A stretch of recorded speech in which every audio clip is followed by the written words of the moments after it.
Now on Good Morning El Paso, a SWAT situation overnight has ended. Around-the-clock news team was on the scene. Happening today, sentencing will begin in the trial of a man convicted of raping a 12-year-old girl. And new this morning, the CDC is issuing a highly unusual travel warning to expectant mothers.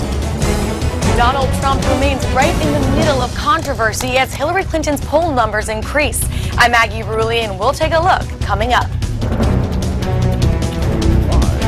Where news comes first.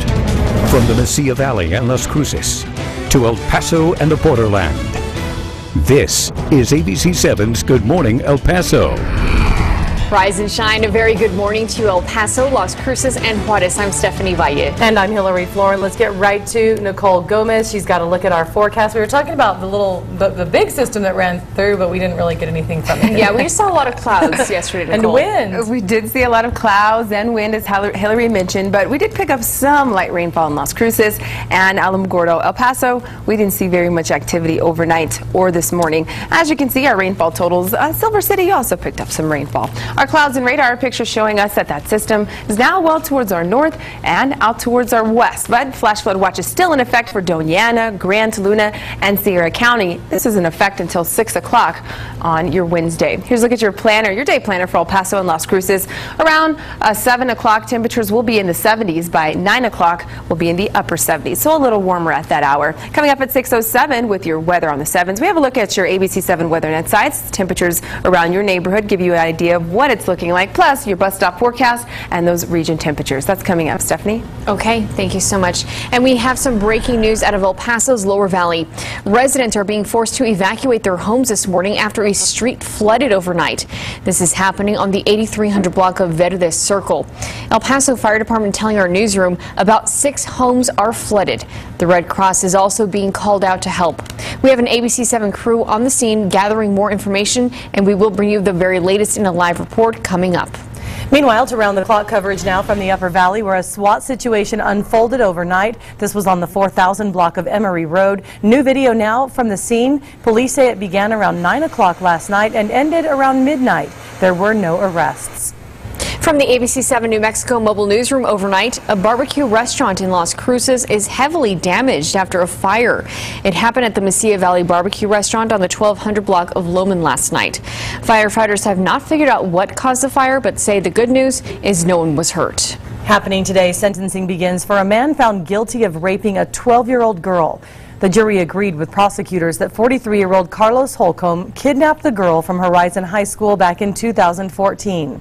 He was found guilty of 1 count of aggravated kidnapping, 3 counts of aggravated sexual assault, and 1 count of indecency with a child.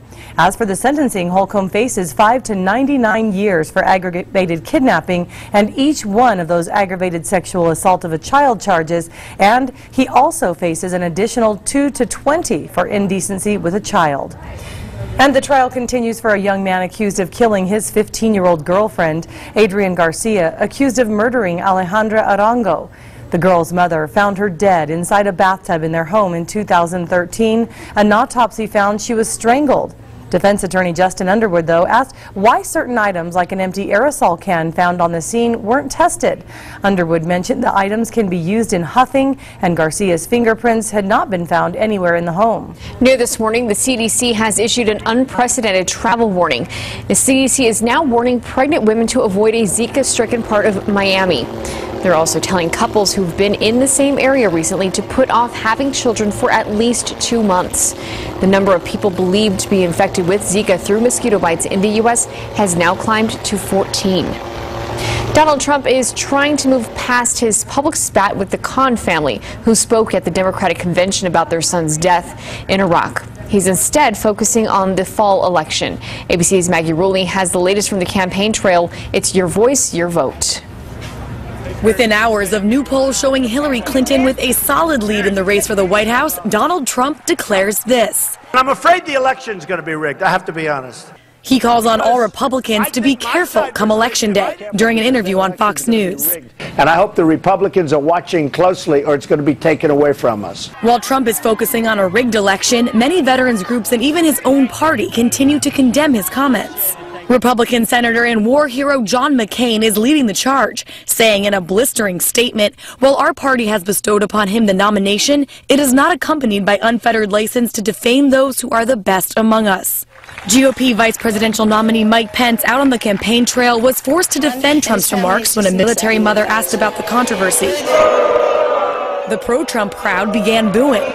Pence went on to say that he and Trump support military families. Having spent time with our nominee, I have never been around someone more devoted to the armed forces of this country. In Virginia, Clinton's vice presidential nominee Tim Kaine took on Trump's controversial Muslim ban. You know, if it's Muslims this week, it could be Mormons next week, or it could be Baptists the week after that. So this is a race that is just absolutely critical.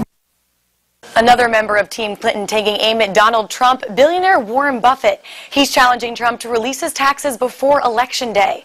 Maggie Rulli, ABC News, Washington. Big news now for New Mexico's Spaceport America. The FAA has given Virgin Galactic an operating license for its space tourism rocket. According to the company, the process involved a review to the system's design, safety, and flight analysis. Virgin Galactic's first spaceship broke apart in 2014. Investigators found a co-pilot had prematurely unlocked a key system. So now the company has tested other spaceships at Spaceport America, and customers have already paid out about $250,000 apiece for a ride to the edge of space. A couple in the Phoenix area is accused of abandoning their 2-year-old boy outside their home while they went out and played Pokemon Go. Authorities say the child was alone for up to an hour and a half while the parents played the game in nearby neighborhoods and parks. 25-year-old Brianna Daly and 27-year-old Brent Daly are charged with child endangerment and child neglect. Authorities say a neighbor reported finding the child outside the home.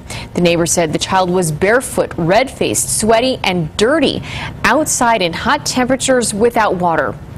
The parents returned home an hour later and were taken into custody.